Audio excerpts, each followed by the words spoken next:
100% fee రాయితీతో AI నేర్చుకోవాలనుకుంటున్నారా? Attend quality third gen AI test 2025.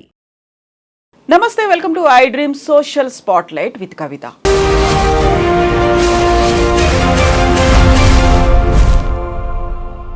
సూర్యాపేటలో కులోన్మాద హత్య జరిగింది. తమ ఇంటి పిల్లని తక్కువ కులం వ్యక్తి ప్రేమించి పెళ్లి చేసుకున్నాడు, తమ ఊర్లోనే కాపురం పెట్టాడు అనేటువంటి ఆ ఊహని తట్టుకోలేకపోయినటువంటి నానమ్మ తన మనవళ్ళని ప్రోత్సహించింది, చంపేలా పథకం కూడా చేసింది.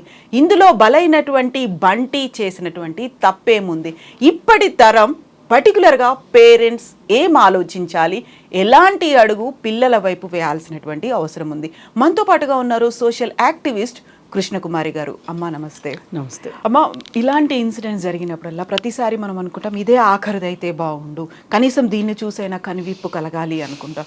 ఇలా మీరు ఒక నిట్టూరు పూర్చారే, ప్రతిసారి ఇన్సిడెంట్ అయినప్పుడల్లా ఇలా అనుకుంటాం, మళ్ళీ మనం ముందుకు వెళ్ళిపోతున్నాం, ఇన్సిడెంట్స్ జరుగుతూనే ఉంది. ఏమవుతోందమ్మా అసలు ఇక్కడ? ఇప్పుడు మన దేశం గురించి మాట్లాడుకుంటే ఇది ఒక రకరకాల సమ్మేళనాల దేశం మనది. ఈ దేశంలో సామాజిక అంతరాలు ఎలా ఉన్నాయో, కులాంతర అంతరాలు ఎన్నున్నాయో, రాజకీయ అంతరాలు, ఇలా రకరకాల అంతరాలు ఉన్నాయి. దొంతర్లుగా నిచ్చెన మెంటల వ్యవస్థ ఉంది మన దేశంలో.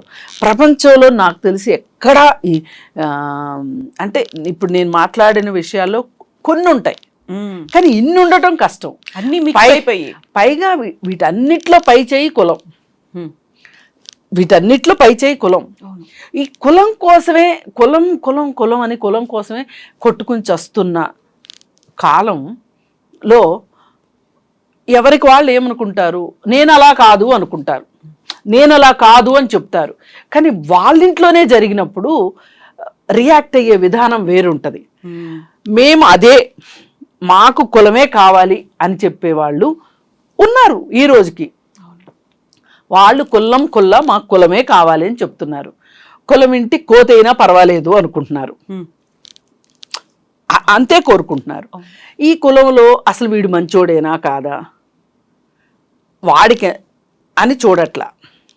మన అమ్మాయి అక్కడ సుఖపడుతుందా లేదా, అంటే వాళ్ళకి మనకి కుటుంబ పరంగా మ్యాచ్ అవుతుందా లేదా అనేది ఎక్కడా చూడట్లా. మన కులం అయితే చాలు, మనం ఇచ్చే డబ్బుల కంటే ఎక్కువ డబ్బులు ఉంటే చాలు, ఇంతే చూస్తున్నారు. దీనివల్ల ఎక్కువ దుర్ఘటనలు జరుగుతున్నాయి. ఎందుకంటే ఇప్పుడు మీరు చూసి పెళ్లి చేసినా కట్నం కోసమో లేదా మరో దానికోసమో సేమ్ కులంలో ఇచ్చినా కానీ ఆడపిల్లలందరూ సుఖపడుతున్నారని ఎక్కడా లేదు. మరి ఈ సంగతి ఎందుకు అర్థం కావట్లేదు? ఇది అర్థం కావాలి కదా. ఇప్పుడు ఒకే రోజు మనం 4 రకాల న్యూస్లు చూస్తున్నాం. ఒకటి ఇలా కులోన్మాదంతో హత్య, ఇంకొకటి 17 ఏళ్లకే ఒక అమ్మాయి తండ్రి ఏదో అభ్యంతరకరమైన పరిస్థితిలో చూశాడని ఆత్మహత్య చేసుకోవటము. అలాగే ఇంకొక అమ్మాయి చావు తర్వాత ఏముంటుంది జీవితంలో అని అన్వేషించి 17 ఏళ్ల పిల్ల మెడగోసుకోవటము. అలాగే ఇంకొక డాక్టర్ చదువుకున్న అమ్మాయి, పీజీ చేసిన అమ్మాయి కట్నం ఇచ్చింది, ఒకే కులంలో పుట్టి పెళ్లి చేసుకుని ఆవిడ భర్తతోనూ అత్తమామలతోనూ వేగలేక, సమాజం నుంచి సపోర్ట్ రాక, పోలీసు వ్యవస్థ నుంచి కూడా సపోర్ట్ రావాల్సింది రాక ఆ అమ్మాయి సూసైడ్ అటెంప్ట్ చేసింది. ఇంకా కొన్ని వార్తలు ఒక అమ్మాయి బయటకు వచ్చినాయి, మనం చదువుతున్నా. నిన్నగాక మొన్న సేమ్ కులంలో చూసి పెద్దవాళ్ళు చేసిన పెళ్లిలో పెళ్ళైన 13 ఏళ్ల తర్వాత భార్య నచ్చక చంపేసి ఉడకబెట్టి ఏవేవో చేసిన అది కథ విన్నాము. ఇన్ని విన్నప్పుడు మనకు అర్థం కావాల్సింది ఏంటి, అసలు మన పిల్లలు ఏ పరిస్థితిలో ఉన్నారు, మన పిల్లలు ఏ పెళ్లి చేసుకుంటే బాగుంటుంది, మనం చేస్తే బాగుంటుందా, వాళ్ళు చేసుకుంటే బాగుంటుందా, ఏ కులం అయితే ఏంటి అనేది అర్థం చేసుకోగలిగిన వ్యక్తులు ఈరోజు ఎంతమంది ఉన్నారు, ఆ స్థాయికి చేరిన మనుషులు ఎంతమంది ఉన్నారు అని చూస్తే మీకు చాలా ఆశ్చర్యం కలుగుతుంది. మ్యాక్సిమం 5% ఉంటారు అంతే. ఇన్ని చూశాక కూడా ఇన్ని చూసి 5% పీపులే ఏం ఆలోచిస్తారు, కులం ఏదైనా పర్లా, మతం ఏదైనా పర్వాలా, దేశం ఏదైనా పర్వాలా, నా బిడ్డ సుఖంగా ఉంటుందా లేదా, నేనే చూడాలి, నేనే చెయ్యాలి, నా కళ్ళ ముందే జరగాలి అనుకునే కన్నా నా కూతురు కంఫర్టబుల్గా ఉంటుందా, నా కూతురికి కొంచెం గొంతు విప్పి మాట్లాడగలిగే స్వేచ్ఛా స్వాతంత్ర్యం ఉంటుందా, నా కూతురు అభిప్రాయాల్ని గౌరవించగలిగే మానసిక స్థాయి ఉన్న అతని ఆర్థిక స్థాయితో నాకు సంబంధం లేదు, నాకు ఇక్కడ కావాల్సింది మానసిక స్థాయి. ఆర్థిక స్థాయి కూడా అంత పట్టింపు ఉన్న విషయం కాదు, కానీ నేను చూసేది మానసిక స్థాయి. వాళ్ళిద్దరూ కూర్చుని హ్యాపీగా సంతోషంగా ఉంటే చూస్తే చాలు అనుకుంటా. వాళ్ళిద్దరికీ ఒక 7 అంతస్తుల భవనం ఉండాలనో, పెద్ద పెద్ద కార్లు ఉండాలనో, ఇండియా వస్తే లగ్జరీగా ఉండాలనో ఇలా కోరుకున్నాం అనుకోండి. వేరే దేశాల్లో ఉన్న వాళ్ళైనా ఇక్కడికి వచ్చినా, లేదా లోకల్గా కూడా పెద్ద పెద్ద కిట్టి పార్టీలు చేసుకుంటూ, డైమండ్ నగలు కొనుక్కుంటూ, పెద్ద పెద్ద కార్లు వేసుకుని తిరుగుతూ భవంతుల్లో ఉండాలి అని మనం కోరుకుంటున్నామా అనేది మన విచక్షణను బట్టి ఉంటుంది. ఈ విచక్షణ 5% పీపుల్కే ఉందంటాను నేను. అమ్మాయి మీరు ఇప్పుడు చెప్పారు 5% పీపుల్కే ఉంది అనుకున్నప్పుడు నిజంగా మీరు ఏం ఆలోచిస్తారు? మీరే ఒక పేరెంట్, మీరే ఒక తల్లి, మీకున్నటువంటి పిల్లలు, వాళ్ళు కోరుకున్నారు, వాళ్ళ సంతృప్తికి చూస్తారా, మీరేం చూస్తారు అనేటువంటి ఒక డౌట్ చాలా మందికి వస్తుంది. మీరు మాట్లాడుతున్నారు కదా, మీరైతే మీరు చెప్పండి, మీ ఇంటి దాకా వస్తే ఏం చేస్తారు? ఏం చేస్తారు? క్వశ్చన్ అనేది వస్తుంది. పోయినసారి నేను అమృత గురించి మాట్లాడితే నీ కూతురు చేసుకుంటే తెలుస్తుంది ఆ బాధ అని కామెంట్లు పెట్టారు. నేనేమంటానంటే, మరీ 18 ఏళ్ళకి స్థిరపడకుండా, వాళ్ళు స్థిరపడకుండా వీళ్ళు స్థిరపడకుండా పెళ్లి చేసుకోవాలి అని వాళ్ళు అనుకుంటే గనక, ఆ వయసులోనే పెళ్లి చేసుకోవాలని ఎందుకు అనుకుంటారండి వాళ్ళు? ఎందుకు అనుకుంటారు చెప్పండి మీ అనుభవంలో? ఒక వ్యామోహంలా ఉంటుంది. అది కాదు, వీళ్ళ ఇష్టాన్ని ఇంట్లో వాళ్ళు అంగీకరించరు కాబట్టి 18వ సంవత్సరం వచ్చి తెల్లారే పెళ్లిళ్ళు చేసుకుంటున్నారు అమ్మాయి. మేజర్ అయిపోయాను, నేను మేజర్ అయిపోయాను, నన్నేం చేస్తారు, నేను మేజర్ అయిపోయాను, నన్ను ఏం చేస్తారు అని. అలా కాకుండా మీరు తల్లిదండ్రులుగా మన అమ్మాయికి ఒక కుర్రాడితోటి స్నేహం ఉంది అని మీకు అర్థమైంది, స్నేహం కాదు ప్రేమ, వాళ్ళు అనుకుంటున్న ప్రేమ, మీ దృష్టిలో అది ఆకర్షణ, వాళ్ళ దృష్టిలో అది ప్రేమ, ఒక స్నేహం ఉంది. నేనేమంటా, ఇది ప్రేమ వ్యామోహం సంగతి పక్కన పెట్టి ఒక స్నేహం ఉంది అనుకుంటా. ఈ స్నేహం ఎక్కడికి వెళ్తుందో అని ఒక భయపడిపోయి, ఈ భయాన్ని పిల్లల మీద వేసి రుద్దేసేసి, భర్త ఏమంటాడో, అత్తమామలు ఏమంటారో, ఈ పిల్ల సరిగా లేకపోతే ఫస్ట్ అనేది ఏం పెంపకం అని తల్లుల్ని చుట్టూ వాళ్ళు మాట్లాడతారు. అందుకని ఆ తల్లి ఏం చేస్తుంది, ఏది ఏమైనా సరే మూడో కంటికి తెలియకుండా నా పిల్లని నేను కట్టడి చేసుకోవాలి అనుకుంటుంది. తండ్రి అయినా అంతే, ఎవరికీ తెలియకుండా కట్టడి చేసుకోవాలి అనుకుంటా. ఫస్ట్ మాట్లాడే మాట ఇది, బయటికి తెలిస్తే మా పరువు ఏమైపోద్ది అంటారు, ఈ సమాజం ఏమంటుంది అని మాట్లాడతారు తప్పితే అసలు నీ జీవితానికి ఏమవుతుందో తెలుసా నీకు అనే మాట మాట్లాడాలి తల్లిదండ్రులు. అసలు నీ జీవితం ఇది, నీ జీవితం మేమెన్నాళ్ళు ఉంటాం, నువ్వు కదా రేపు ఉండేది, ఇతనితోటి నువ్వు ఎన్ని రోజులు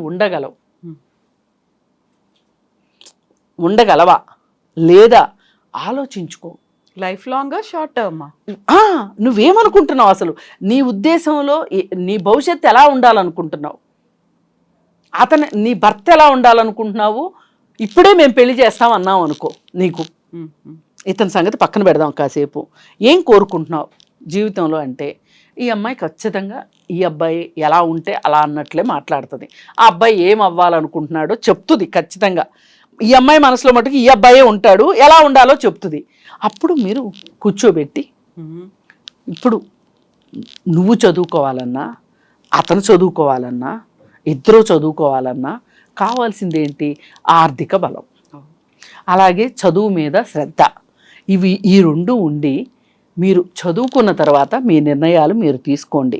ఇప్పుడు సమయం కాదు ఇది అని చెప్పగలిగేంత మానసిక పరిపక్వత తల్లిదండ్రులకు కూడా ఉండాలి. ఉమ్, అది లేకపోవటం వల్ల వీళ్ళకి తెలియగానే వీళ్ళు బడిత పూజ చేయడం మొదలెట్టడము, లేకపోతే ప్రపంచం ఏమైపోద్దో మూడో ప్రపంచం వచ్చినంతగా వీళ్ళు పిల్లల్ని డీల్ చేయడం వల్ల ఏం జరుగుతుంది అంటే వీళ్ళు ఇంత హడావుడి చేస్తున్నారు కదా, చేసి తీరాలి అనుకుంటారు.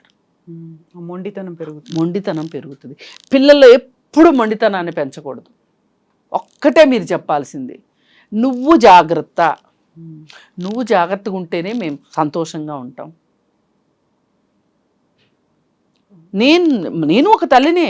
నేను ఎప్పుడు కూడా నువ్వు ఎక్కడికి వెళ్ళొద్దని చెప్పలేదు మా అమ్మాయికి. ఎక్కడికైనా వెళ్ళు, ఏం పర్వాలేదు, కానీ ఎక్కడికి వెళ్తున్నావో చెప్పేళ్ళు. నువ్వు ఎక్కడున్నావో నాకు తెలియాలి. ఎందుకంటే నీ వెనక నేను వచ్చేస్తానని కాదు, నీకు అక్కడ ఏదైనా ప్రమాదం జరిగితే నిన్ను రెస్క్యూ చేసుకోవడానికి నాకు ఒక అంచనా ఉండాలి. నువ్వు ఎక్కడికైనా వెళ్ళు, ఫ్రెండ్ ఇంటికి వెళ్తావా, సినిమాకి వెళ్తావా, పబ్కి వెళ్తావా, ఎక్కడికి వెళ్తావు వెళ్ళు, అన్నీ చూడండి. కళ్ళు మూసుకుని కూర్చోవద్దు, ఎవరో వచ్చి మనకు నేర్పిస్తారని అనుకోవద్దు. మీరే తెలుసుకోండి, సరైన నిర్ణయం తీసుకోండి. కానీ నేను ఇలా చెప్పగలగడానికి వేరే వాళ్ళు చెప్పటానికి చాలా తేడా ఉంటుంది. అందరినీ నాలాగా చెప్పాలనో, అందరూ నాలాగే ఉండాలని కానీ, అందరూ వాళ్ళలాగానే ఉండాలని కానీ కోరుకోవటం చాలా తప్పు. ఏ ఇంటి పరిస్థితి ఆ ఇంటికే ఉంటుంది, ఏ వ్యక్తుల పరిణితి ఆ వ్యక్తులకే ఉంటుంది. కాకపోతే మనం మొత్తంగా సాధారణీకరించి చెప్పాల్సిన విషయం ఏంటి అంటే, పిల్లలతోటి మీరు సాధ్యమైనంత వరకు మీరు బెదిరింపులకు దిగితే మట్టుకు కుదరదు. పిల్లలతో, ఇప్పుడున్న పిల్లలతో అస్సలు కుదరదు, ఇప్పుడున్న పిల్లలతో. అందుకని ఈ బెదిరింపులు ఇవన్నీ మానేసి వాళ్ళకి భవిష్యత్తు గురించి మొత్తం 70mm స్క్రీన్లో వేసేసి చూపించేసేసి భయపెట్టేసేసి, ఓహో ఇంత ప్రమాదమా, ఇంత ప్రమాదం అయితే నేను ఖచ్చితంగా చేసి తీరాలి, గెలిచి చూడాలి, గెలిచి చూపించాలి వీళ్ళకి, నేనేంటో ఎక్స్ప్లెయిన్ చేయాలి వీళ్ళకి, నేనేంటో చెప్పాలి. నువ్వు చెయ్యొద్దు అంటున్నారు కదా, చేసి చూపిస్తా అన్నట్లు తయారవుతున్నారు. ఇప్పుడు నేను ఈ పెళ్ళికి ససేమిరా ఒప్పుకోను, నేను ఎంట్రీని డబ్బా పట్టుకుని కూర్చుంటాను, నేనన్నా ఉండాలి నువ్వన్నా ఉండాలి అంటే, ఖచ్చితంగా నేనన్నా ఉండాలి నువ్వన్నా ఉండాలి అంటే వాళ్ళకి ఖచ్చితంగా ఏమనిపిస్తుంది, నీకు పెద్ద ఆవిడ అయిపోయావు, పెళ్ళి అయిపోయింది, సగం జీవితం చూసావు, అసలు జీవితం నాది, నా జీవితం ముఖ్యమా నీ జీవితం ముఖ్యమా అని వీళ్ళు క్యాలిక్యులేషన్ మొదలెడతారు మైండ్లో. ఆ క్యాలిక్యులేషన్కి ఆన్సర్ ఏమొస్తుంది, నేను నేను నేను అని వచ్చినప్పుడు వాళ్ళు ఒక గంతు వేసేస్తారు అంతే. అలా కాకుండా ఇప్పుడు అది సమయం కాదు, సందర్భం కాదు, స్నేహాలు చెయ్యండి, తప్పు కాదు. కానీ మీరు ఒక ముందడుగు వేసేటప్పుడు ఆలోచించండి, నా పెళ్ళి తర్వాత కూడా నేను కోరుకున్న లక్ష్యానికి నేను చేరుకోగలిగే పరిస్థితులు ఉంటాయా లేదా అనేది ఆలోచించుకోండి అని చెప్పగలగాలి. కానీ దురదృష్టవశాత్తు ఇప్పుడు ఈ సూర్యాపేట ఘటనలో అలాంటి పరిస్థితి లేదనిపించింది. ఎందుకంటే మూడో తరం వాళ్ళు ఇప్పుడు చంపిన వాళ్ళు, ఈ చంపిన వాళ్ళని కోరింది వెనక్కి వెళ్తే మొదటి తరం ఆవిడ కొడుకు, ఆవిడ మనవళ్ళు. ఆవిడకి చట్టం ఏం తెలుసు, మంచి చెడులు ఏం తెలుసు ఆమెకి. ఆవిడ కోరినంత మాత్రాన ప్రపంచాన్ని చూసిన మీరు ఆమెకి సర్ది చెప్పాల్సింది పోయి, చట్టం అంటే ఎలా ఉంటుంది, కేసులు అవుతాయి, మనకు డబ్బులుంటే సరిపోదు అని మాట్లాడాల్సిన మీరు ఆమె మాటలకి సై అన్నారు. ఇప్పుడు ఎవరు జైలుకి వెళ్ళారు చెప్పండి, అందరూ వెళ్ళారుగా. పైగా ఇంకొకటి ఆలోచించాల్సింది, నీకు సెటిల్మెంట్లు చేయడానికి అతను కావాలి, పంచాయతీలు చేయటానికి కావాలి, స్నేహం చేయటానికి కావాలి, కలిసి కూర్చొని తాగటానికి కావాలి, కానీ నీ చెల్లి ప్రేమించడానికి కుదరదు. ఇదేం న్యాయం? అప్పుడు అడ్డం వచ్చింది ఏంటి, కులం. ఇంతకాలం రాలేదు, ఈ పనులు ఏటికి అర్థం రాలేదు.